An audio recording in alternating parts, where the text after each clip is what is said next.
Hi there. Welcome to Weekend Extra. I'm Shana Kim here with Pastor Joe Caruso, and we're going to talk about the topic of steps along the way and some tough circumstances or questions that we may have about the sermon, because I think lots of different people can interpret some of it differently, Sure. or walk away from it thinking different things. So Jesus put himself or hung out with people who were sinners or tax collectors and things like that. Does that mean that we should also be just hanging out and maybe participating with sinners Sure.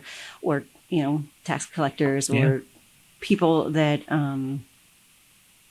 we may think we can influence? Yeah. So can you talk to us a little bit about that? Absolutely. I think this is a fun topic because I have had plenty of conversations with other people and even internally about what this means. Because we kind of love the fact that Jesus hangs out with the sinners, right? So, and even in the message we talked about this week, like he's constantly making sure that people understand that they're not left out, that he's calling them from their point of depravity into life. And so that's wonderful. And we love that like redemption story, and we love how Jesus does that. But then, so a little bit of transparency here. Like I remember being in college, and I remember like going to different parties and stuff like that and kind of having this mindset as a new believer, like, oh, I'm out hanging out with sinners and tax collectors. Like I'm out here with the people that Jesus would be hanging out with, these people right now. And I remember there were some times when I was convicted early in my life not to be a drinker, just based on some family history and some stuff like that. But I would still walk around with a red Solo cup, and I would just have Coke or water or something else in there. But to everybody's viewpoint, I was just drinking with my friends that night. And I would hang out, we'd laugh, we'd do whatever, and then we'd all go our separate ways in the middle of the night, and we'd go to sleep and get night over and just repeat, right? I don't think that's what Jesus is talking about. I don't think Jesus is saying, like, go just do whatever the sinners and tax collectors are doing, but as long as you're there, this is going to pan out in your favor. I don't think Jesus is also saying avoid every scenario that looks like that. But what we have to remember is, at least in this passage that we're talking about in Mark 2, this is happening at Levi's house. This is happening at Matthew's house for the purpose of hanging out with Jesus. So Jesus walks by Matthew's place of employment where he's being the tax collector, and he says, now come follow me. And so he invites Matthew to come experience what life looks like. And then when these other people show up to Matthew's house, it's for the purpose of Matthew saying, my life's getting turned upside down, and I want you to see this too. And so he invites those folks over, and suddenly they're interacting with Jesus, not necessarily on Jesus's terms, but it's not, let's all head to the tax collector booth and let's all collect money while Jesus is hanging out with us. Because then, no, they weren't engaging in the sinful behavior. They were exploring what Jesus had for them.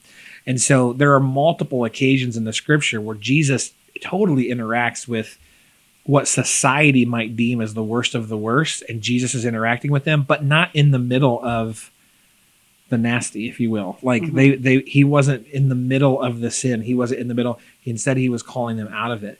So I think this passage has a lot more to do with how do we interact with people that regularly participate in obviously sinful acts, and not how do we go hang out during those sinful acts with them. So if you would say to yourself, well, I don't want to hang out with that person because I know that they get drunk every Friday night, I don't think Jesus wants anything to do with that. And in terms of your attitude, Jesus would totally talk with that person. I know that person has a reputation of sleeping around, so I'm going to separate myself from them. No, Jesus would totally go interact with that person. I don't want to interact with them because I know they're a shady business person. Jesus would totally interact. Like, if that's where we're trying to keep this separation, that's the question the Pharisees were asking. I think Jesus just turns that upside down and says, no, we interact with them. But if they invited us as believers, will you come and drink with us at this party?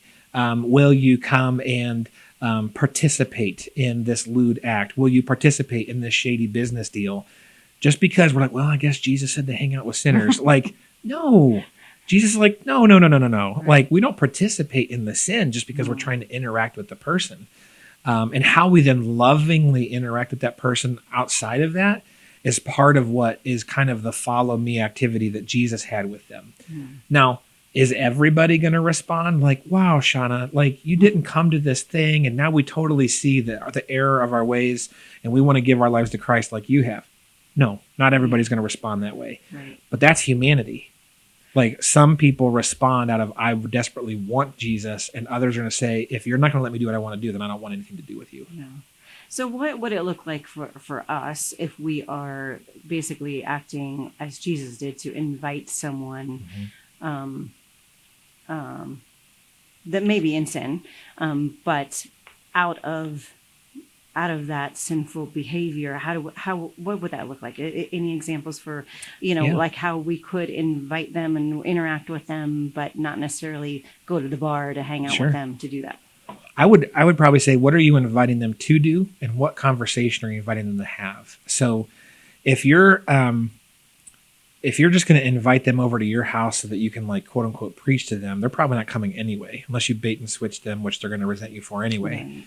Right. But like, hey, let's grab coffee and let's just chat. We have to remember when it comes to sin and Jesus, we're not asking people to stop sinning so that they can find Jesus. We're asking them to find Jesus that will help remove the sin.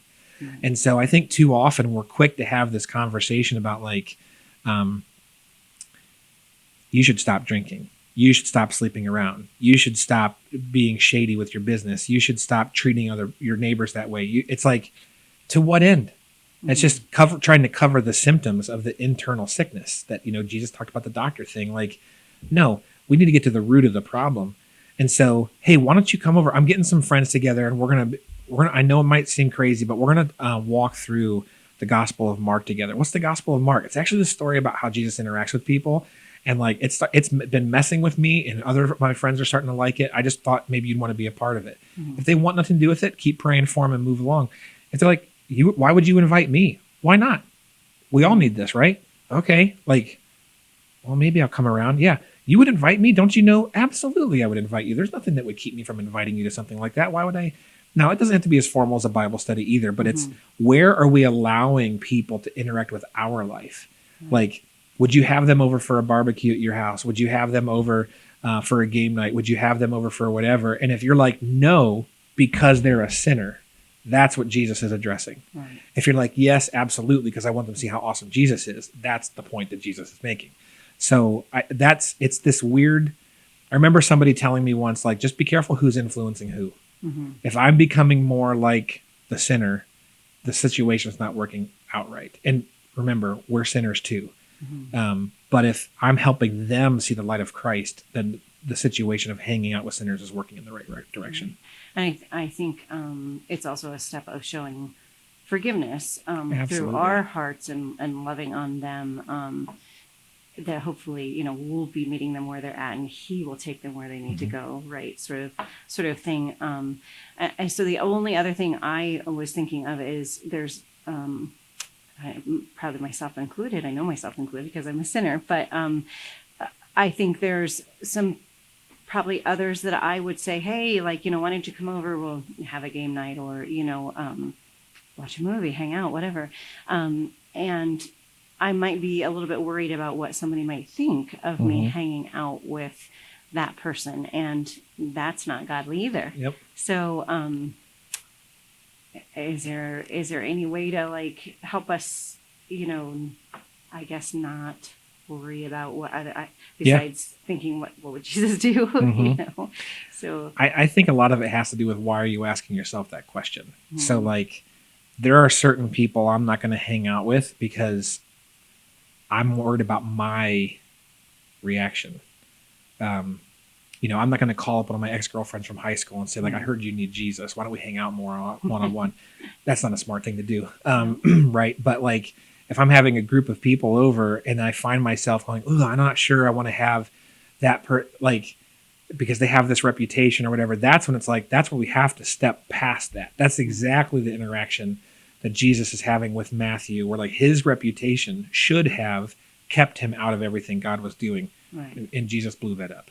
And so if you're nervous because, well, they work for this other company or they do this or they, if we're worried about our reputation, I think we're missing the boat. I think if we're worried about our ability to maintain a steady hand after Christ, that's when we might want to pause. I have a friend that whenever we get together, I'm much more tempted to drink just because of our early past a long time ago. I don't hang out with them very much because it's weird how that stuff starts to swirl around back in my head. Again, I wouldn't hang out with the next girlfriend, that kind of stuff, like, because I'm worried about me. Will it cause you to stumble? Correct. Yeah. Okay. But I think if we're worried about reputation, we have to kind of let that fly. Right. Okay.